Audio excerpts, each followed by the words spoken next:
بسم اللہ الرحمن الرحیم۔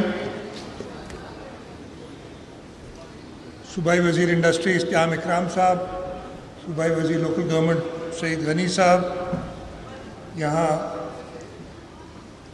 سارے ڈپلومیٹک کور کے ممبران،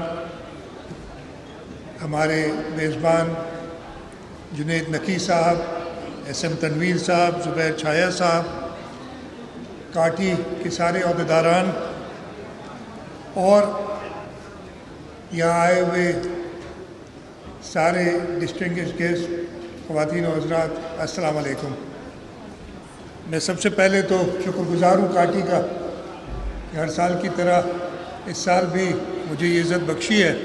آپ کا جو مین ایونٹ ہوتا ہے اینیول ڈنر، اس میں انوائٹ کیا ہے، اور آج جیسے ادھر بتایا گیا کہ یہ صرف ایک ڈنر کا ایونٹ نہیں تھا، یہاں ایک انڈسٹریل ایکسپو بھی تھا جس کا میں نے ایک شارٹ سا ٹور بھی کیا، اور اس کے ساتھ ساتھ سسٹینیبلٹی کانفرنس بھی کی تھی، جو کہ جہاں پہ بتایا گیا کہ اکیڈیمیا سے اور انڈسٹری سے سارے لوگوں نے اس میں شرکت کی۔ تو ایک بار پھر شکریہ مجھے بلانے کا۔ کاٹی آج اپنی 55 سال کی سیلیبریشنز کر رہا ہے، اور یہ پورا وقت جیسے کہ ڈاکیومنٹری میں ہم نے دیکھا، کاٹی نے ایک ایسا رول ادا کیا ہے۔ میں بھول گیا، ہمارے صوبائی اسمبلی کے ممبران بھی بیٹھے، فاروق، سعدیہ جاوید، آصف، ان کا نام لینا بھول گیا ابھی آصف۔ میں نے اس پورے 55 سال کے عرصے میں جس طریقے سے ملک کی معیشت میں کرنگی انڈسٹریل اسٹیٹ کا کنٹریبیوشن رہی ہے، اس پہ میں آپ سب کا شکریہ بھی ادا کرنا چاہتا ہوں، اور آپ سب کو مبارکباد بھی دینا چاہتا ہوں کہ آپ نے ملک کی معیشت میں اپنا کردار ادا کیا ہے۔ آج جو انڈسٹریل ایکسپو اور سسٹینیبلٹی کانفرنس ہوئی ہے، اس میں کاٹی کی commitment towards innovation and environmental stewardship یہ بھی نظر آئی ہے، اور اس کی بھی میں آپ کو مبارکباد دیتا ہوں کہ آپ نے اپنے اس اینیول ڈنر کو ایک پروڈکٹیو ایونٹ میں تبدیل کیا ہے، جہاں پہ انڈسٹری سے لوگ آ کے انہوں نے اپنے شوکیس بھی کیے ہیں پروڈکٹس، اور اس سسٹینیبلٹی کانفرنس میں جیسے میں نے کہا کہ انڈسٹری اور اکیڈیمیا نے آ کے مل کے کام کیا ہے۔ یہاں پہ زبیر بھائی نے کچھ باتیں کی ریگارڈنگ ڈیولپمنٹ جو حکومت کوشش کر رہی ہے کہ شہر کراچی میں کرے، اور ہم نے صرف فوکس کیا جو کرنگی کا ایریا ہے۔ کچھ چیزیں تو انہوں نے بتائی، میں اس پہ ایڈ کرنا چاہوں گا۔ شاہراہ بھٹو کا قیوم آباد سے لے کے کرنگی روڈ سے لے کے تو قائد آباد تک کا پورشن تیار ہے، آپ استعمال بھی کر رہے ہیں۔ اس میں 2 اور انٹرونشنز ہم نے اس سال کرنی ہے، صرف اس پورشن کی میں بات کر رہا ہوں ابھی۔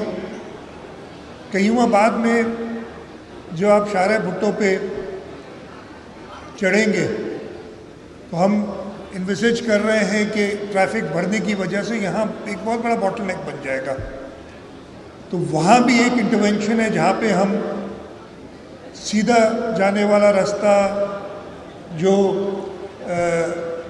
شارع فیصل سے جائے گا ٹورڈز کرنگی رستہ، وہ اگر جانا چاہے شارع بھٹو پہ یا رائٹ جانا چاہے، اس کے لیے ایکسیس پراپر۔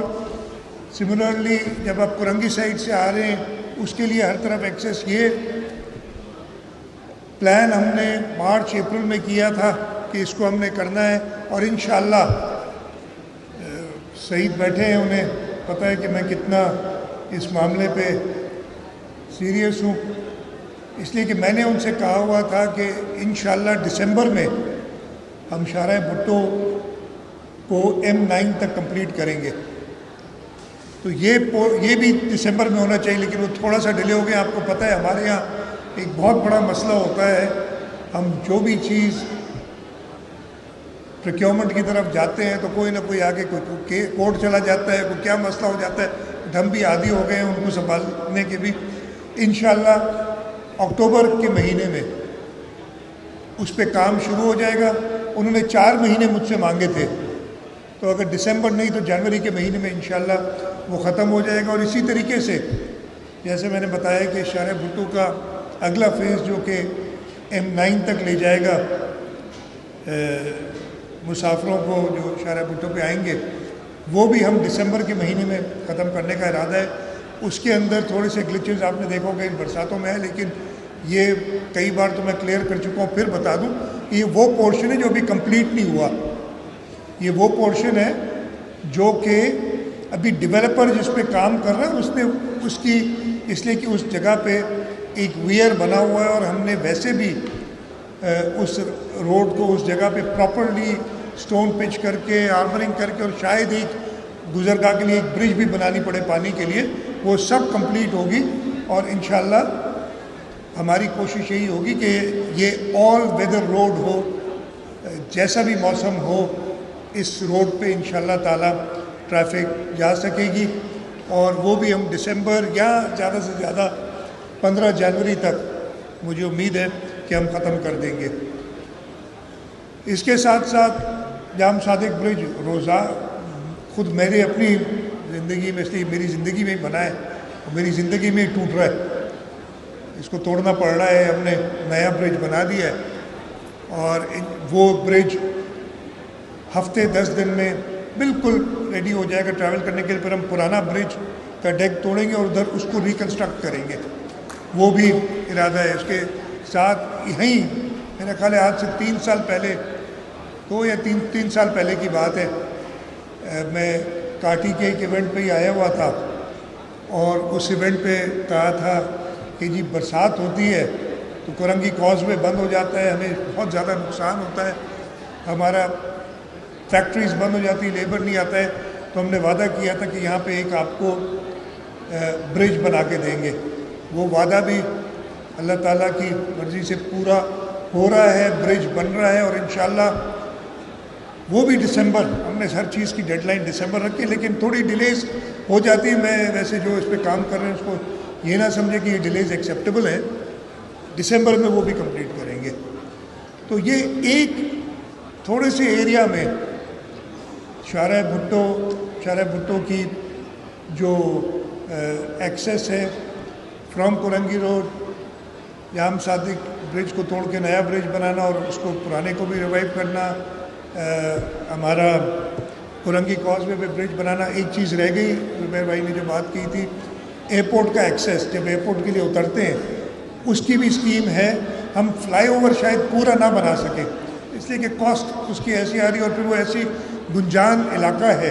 میں نے تو بڑا سوچا تھا بیٹھ کے, ٹیبل پہ بیٹھ کے, اور وہ میپ شاپس لے کے کوشش کی تھی کہ ادھر میں 1.25 کلومیٹر کا ایلیویٹڈ سسپینشن برج اگر ہم ایئرپورٹ کے جنکشن تک بنائیں, لیکن اس کی کاسٹ اتنی آ رہی ہے کہ شاید ہم وہ افورڈ نہ کر سکیں.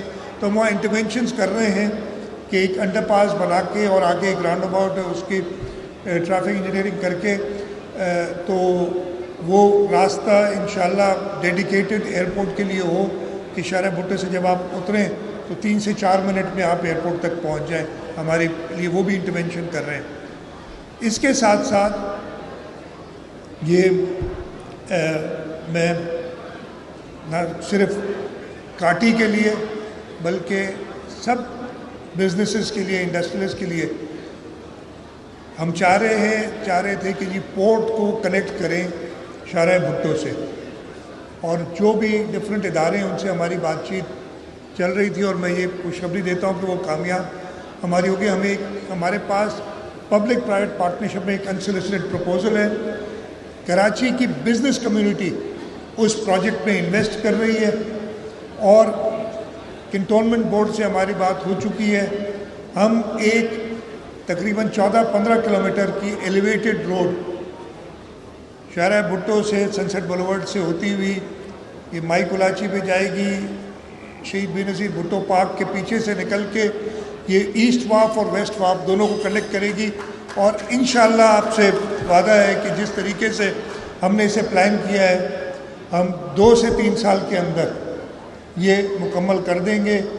Want to do it faster but ہمارے ایشوز آ جاتے ہیں کافی، خاص طور پہ ایک شہر کے اندر جہاں گنجان آبادی ہو، اگر گرین فیلڈ پروجیکٹ ہو، صاف زمین ہو تو بڑا آسان ہو جاتا ہے، لیکن ایسی جگہ پہ تھوڑا مشکل، آپ کے پاس یوٹیلیٹیز کی موومنٹ کے ایشوز آ جاتے ہیں اور تھنگز دیٹ سارٹ. تو وہ بھی ہم انشاءاللہ اسی ٹرم میں اپنے کمپلیٹ کریں گے. اس کے ساتھ ساتھ انڈسٹریز کو مزید فروغ دینے کے لیے ہم انڈسٹریل پارکس بنا رہے ہیں. دھابی جی پہ ہمارا انڈسٹریل زون بن رہا ہے. ہم انرجی، ادھر ایس ایم تنویر صاحب نے بات کی تھی کہ ان پٹ کاسٹ آپ کو کم کرنی ہوگی، نہیں تو آپ کمپیٹ نہیں کر سکیں گے. ہم بالکل اس پہ پورا یقین کرتے ہیں. اور مجھے تھوڑا سا افسوس یہ ہوتا ہے کہ ہمارے پاس ریسورسز بھی موجود ہیں اس صوبے میں. آپ 9 سینٹ کی بات کر رہے ہیں، تھر کا کوئلہ ہمیں 4.5-5 سینٹ کاسٹ کرے گا اگر ہم اس کو فلی ایکسپلور، اور ہمیں ضرورت ہے سپورٹ کی. ابھی تک جو کام ہم نے تھر میں کیا ہے، ضرور وفاقی حکومت کے بھی میں شکریہ ادا کروں گا، ان کی مدد رہی ہے، لیکن 90% اف ناٹ مور ایفرٹ اس میں حکومت سندھ کی رہی ہے. اور اس وقت تھر کے 3000 میگا واٹ جو ہم جنریٹ کر رہے ہیں وہ پاکستان کا چیپسٹ سورس آف انرجی ہے. اگر آپ نے 2 دن پہلے سنا ہوگا، میں ہمیشہ یہ کوائن کسی اور نے کیا، لیکن میں ہمیشہ یہ کہتا تھا کہ ہمارا تھر کا کوئلہ کلین کول ہے. اب کسی نے کوائن کیا کلین اینڈ بیوٹیفل کول، تو ڈیفینیٹلی یہ تھر کا کوئلہ ہمارا کلین اینڈ بیوٹیفل کول ہے جس کو ہم نے استعمال کرنا ہے. اور اس کے ساتھ ساتھ ہمارے پاس رینیوبلس کی جو پوٹینشیل ہے، سولر اور ونڈ دونوں، تو ہم صرف فاسل فیول کی طرف نہ جائیں. ہم جو کاربن فٹ پرنٹ ہماری اگر بڑھتی ہے تو اس کو کمپنسیٹ کرنے کے لیے ہم کلین انرجی کی طرف جائیں. ہمارے پاس وہ پوٹینشیل بھی بہت ہے. افسوس اسی چیز پہ ہوتا ہے کہ سارا پوٹینشیل ہمارے ملک کے اندر موجود ہے سستی بجلی کے لیے، بٹ انفارچونیٹلی پاسٹ میں امپورٹڈ فیولز کے ساتھ بجلی بنانے کی بات کی گئی، اور وہ آج اس کی وجہ سے ہی ہماری بجلی بہت مہنگی ہو گئی ہے. ہمیں انڈیجنس ریسورسز استعمال کر کے اگر ہم اپنی انرجی انیشیٹوز کو ایکسپلور کریں تو میرا خیال ہے یہ جو ایس ایم تنویر صاحب نے بات کی ہے، ہم سستی بجلی، Sindh has the potential to do it, but we can't do it alone. We need support. We need support of the federal government. We need support of the industry to believe in us. ہم نے کر کے دکھایا ہے. یہ تھر کا کوئلہ آج سے 10-12 سال پہلے لوگ کہہ چکے تھے یہ کہ اب کس وائلڈ گوس چیز کے پیچھے ان سے کچھ نہیں ہوگا. ہم نے کر کے دکھائے. جب کر کے دکھا دیا تو اس کو مزید ایکسپینڈ کرنے کے لیے ضرور ہمیں ریسورسز کی ضرورت ہے. بزنس کمیونٹی آئے، آپ کے بزنس کمیونٹی کے کافی لوگوں نے انویسٹ کیے تھر میں، and they are making money. آپ لوگوں سے بھی یہ درخواست کروں گا، آئیں تھر کے اندر انویسٹ کریں. یوزرز بھی آپ ہیں، سستی بجلی آئے گی، آپ کو فائدہ ہوگا. آپ دونوں بجلی پروڈیوس کرنے میں بھی آپ ارن کریں اور بجلی کنزیوم کرتے ہوئے بھی آپ پیسے کمائیں. اور یہ میری درخواست ہوگی کہ ہمارے ساتھ چلیں. اس کے ساتھ ساتھ ہم اور بھی کافی جو ہے ریفارمز لا رہے ہیں. ایز آف ڈوئنگ بزنس کے حوالے سے ہمارا ایک پروگرام ہے، اس پہ ہم کام کر رہے ہیں، اور انشاءاللہ تعالیٰ ان سارے ایفرٹ سے ہم کوشش کریں گے کہ ہم اس ملک کی انڈسٹری کو وہ امپیچز دے سکیں کہ جیسے کہا گیا کہ ہمارا ملک ایک اکنامک پاور بنے. اور جب تک ہم اپنے پیروں پہ کھڑے نہیں ہوں گے اکنامک پاور نہیں بنیں گے. ہمیشہ ہم کسی اور کے IMF یا کسی اور ملک کے محتاج نہیں ہونا چاہیے. ہمیں خود اپنے پاؤں پہ کھڑا ہونا چاہیے. اور افسوس صرف یہ کہ پوٹینشیل بھی ہمارے پاس ہے، لیکن ہم متحد ہو کے ایک ڈائریکشن میں نہیں جاتے. کوئی ایک ڈائریکشن میں جاتا ہے، پھر کچھ دنوں بعد کسی اور طرف نکل جاتا ہے. میں بزنس کمیونٹی سے بھی کہوں گا کہ اپنا کام کریں. آپ کر رہے ہیں، بہت اچھا کر رہے ہیں، لیکن جو آپ بہت اچھا کام کر رہے ہیں اسی پہ فوکس کریں. اگر آپ جیو پولیٹیکل سچویشن میں آ جائیں گے تو آپ کا وہ کام نہیں ہے. وہ پولیٹیشینس کو چھوڑ دیں کہ وہ جیو پولیٹیکل سچویشن دیکھیں, اور اس ملک کی آپ اکانومسٹ کو چھوڑیں کہ ملک کی اکانومی دیکھیں. آپ انڈسٹریلسٹ ہیں, آپ اپنے کام پہ فوکس کریں. You very good at it. جیسے آپ نے دکھایا Korangi association of trade industry کا جو کام تھا, یا کورنگی انڈسٹریل سائٹ ہے, ایریا ہے, اس نے ملک کے فروغ پہ کنٹریبیوٹ کیا ہے. آگے بھی اگر آپ ادھر ہی فوکس کرتے رہیں گے, آپ اور کنٹریبیوٹ کریں گے, and it is a one one situation for all. تو یہ کچھ لفظ کہہ کے میں ابھی گھڑی دیکھی کہ میں لیٹ ہو گیا ہوں تھوڑا. میں معذرت بھی چاہتا ہوں. میں نے ایک اور میٹنگ ارجنٹ میری 9:30 بجے ہے, اور میں اس کو لیٹ نہیں کر سکتا. یہاں پہ تو 2-4 منٹ لیٹ ہو سکتا, تو وہاں لیٹ نہیں ہو سکتا. تو اور میں نے ریکویسٹ کی تھی, اور میں جنید نقی صاحب کا, چھایا صاحب کا, حسن تنویر صاحب کا, سب کا شکر گزار ہوں کہ آپ نے پروگرام اپنا تھوڑا کٹ شارٹ کیا تاکہ مجھے فیسیلیٹیٹ کر سکے. لیکن انشاءاللہ تعالیٰ آپ کے ساتھ یہ سیٹنگز جاری رہیں گی. اور ہم نے بزنس کمیونٹی کے ساتھ ایک اپنی باڈی بھی بنائی تھی. مجھے آج اس کی شکایت ملی ہے کہ اس کی میٹنگز نہیں ہوئی ہیں. میں آپ کو وعدہ کرتا ہوں انشاءاللہ یہ اکتوبر کے فرسٹ ویک میں دوبارہ آپ کے ساتھ ایک میٹنگ کروں گا. اور اس سے پہلے جو ہمارے سب گروپس تھے ان کی میٹنگز بھی میں کہوں گا کہ کمپلیٹ کریں تاکہ ہماری میٹنگ ہو سکے. ایک بار پھر کاٹھی کا ادھر جو سب لوگ آئے ان کا بہت بہت شکریہ. پاکستان زندہ باد.